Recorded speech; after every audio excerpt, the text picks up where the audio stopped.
Well, that's not so good. Straight out the door here. Thank you.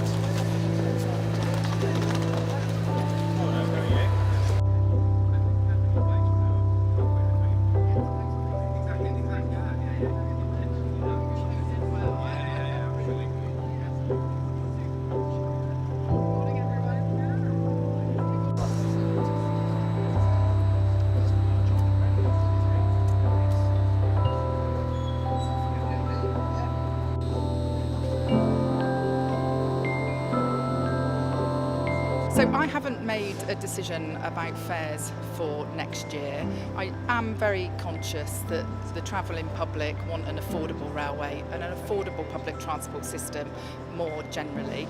At the moment, we spend over £10 billion a year of taxpayers' money on investing and maintaining the infrastructure, the tracks, the signalling on the railways.